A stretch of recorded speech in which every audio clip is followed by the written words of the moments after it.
নমস্কার। আজকে সাপ্তাহিক রাশিফল আলোচনা করব। আজকে আলোচনা করব এই সপ্তাহটা, অর্থাৎ একদম মার্চ মাসে প্রথম সপ্তাহ, 2 মার্চ টু 8 মার্চ। সপ্তাহের শুরুতেই হিন্দুদের অনেক বড় উৎসব, কিন্তু হিন্দু বলেই হিন্দু ধর্মাবলম্বীর মধ্যে সে উৎসব কিন্তু আটকে থাকে না। সকল ধর্মাবলম্বী লোকেরাই কিন্তু এই উৎসবে তারা অংশগ্রহণ করে। কি উৎসব? রঙের উৎসব, হোলি উৎসব, দোল উৎসব। আমরা প্রত্যেকেই কম বেশি এই উৎসবে মাতোয়ারা হয় এবং সবার সাথে সবাই মিলিত হই। এটা সপ্তাহের শুরুতে প্রথম দিনই, এবং এই দিনই রয়েছে এই সপ্তাহে আবার গ্রহণ। সুতরাং গৌর রাশির সিচুয়েশন অনুযায়ী চলো একটু আলোচনা করে নিন। গৌর রাশি সিচুয়েশনটা প্রথমে সপ্তাহের শুরুটা আলোচনা করার আগে, সূর্য রয়েছে এই মুহূর্তে আপনার কুম্ভ রাশিতে, এবং মঙ্গল রয়েছে কুম্ভ রাশিতে, বুধ কুম্ভ রাশিতে বক্রী অবস্থায় রয়েছে, বৃহস্পতি মিথুন রাশিতে বক্রী অবস্থায় রয়েছে, শুক্র এবং শনি মীন রাশিতে জুতি তৈরি করে রয়েছে, রাহু রয়েছে কুম্ভ রাশিতে, সিংহ রয়েছে আপনার সিংহ রাশিতে। সুতরাং এই সিচুয়েশন অনুযায়ী এই যে আপনার গোরাশি সারাটা সপ্তাহ আপনার কেমন যাবে, চলুন তাহলে এবার আমি ডিটেল আলোচনা করি। বৃষ রাশি, বৃষ রাশির এই সপ্তাহটা আপনার কেমন যাবে, অর্থাৎ আপনার জন্য এই সপ্তাহে তাড়াহুড়া করে কোনো কাজ করবেন না, নিজেকে ধীর স্থির করবেন।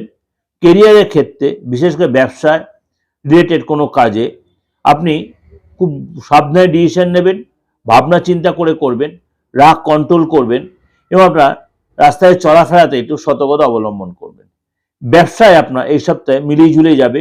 এই সপ্তাহের শুরুতে আপনার প্রতিদ্বন্দ্বী সাথে আপনার অনেক বেশি কড়া মোকাবেলা করতে হতে পারে, এবং এই সপ্তাহে আপনার বাজারে যে আটকে থাকা অর্থ মানে তুলতে গেলে আপনাকে একটু চাপে পড়তে হবে। পুরো অর্থ আপনি মানে কমপ্লিট বা রিকভারি করতে পারবেন না, তার জন্য অবশ্যই আপনি অনেক বেশি দৌড়ঝাঁপ করতে হবে, তাকে অনেক বেশি তাগাদা করতে হবে। দীর্ঘ সময় ধরে কোনো কাজ আটকে ছিল এই সপ্তাহে, সেটা আপনার অনেকটা রিকভারি করতে পারবেন, কিন্তু করলেও আপনার কিন্তু এক চান্সে হবে না, সেটাও আপনার একটু ধীর স্থির হবে, এবং আপনাকে খাবার দাবার উপরে একটু কন্ট্রোল রাখতে হবে। বৃষ রাশির এই সপ্তাহে আপনাকে মানে ফ্যামিলির সাথে প্রেমের জায়গাটা বিশেষ করে একটু মানে নেগেটিভ সিচুয়েশন হবে, আপনাকে ভুল বুঝতে পারে প্রেমের জায়গাটা। অবশ্যই বুঝে শুনে স্টেপ নেবেন। লাভ পার্টনার আপনার ভাবনা বা আপনার ইমোশন নিয়ে আপনাকে চাপে রাখতে পারে। ঘরে কোনো বয়স্ক মহিলাকে নিয়ে মনটা খুব অস্থির হয়ে থাকবে।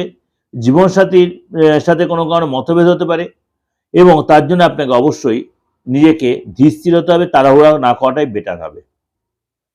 এটা ওভার একটা প্রেজেন্টেশন দিলাম, একদম আপনার শরীর স্বাস্থ্য থেকে আরম্ভ করে কেরিয়ার পর্যন্ত, এবং স্টুডেন্ট যারা পড়াশোনা সব করেই দিলাম অল্প স্বল্প করে। আপনাদের অবশ্যই ভালো লাগবে, এবং এর সাথে তো অবশ্যই আপনি মাসিক রাশিফলটা ফলো করবেন, আরও ওখানে ক্লিয়ারলি ডিটেলে দেওয়া রয়েছে। তার সাথে আপনারা যে দৈনন্দিন রাশিফল ফলো দিচ্ছি সেটাও ফলো করতে পারেন। তার জন্য কিন্তু অবশ্যই আমার চ্যানেলটা আপনার সাবস্ক্রাইব করে নোটিফিকেশন বেলটা অন করে রাখবেন, প্রত্যেক মাস সবার আগে আপনাকে নোটিফিকেশন চলে আসবে। আর যোগাযোগ করতে হলে অবশ্যই 8910973325 9433960106 ফোন করে দেশে বিদেশে বা আপনারা যারা কলকাতায় বা বেঙ্গলের মধ্যে যারা আছেন প্রত্যেকেই যেমন যোগাযোগ করছেন করে নিতে পারবেন। ভালো থাকবেন, নমস্কার।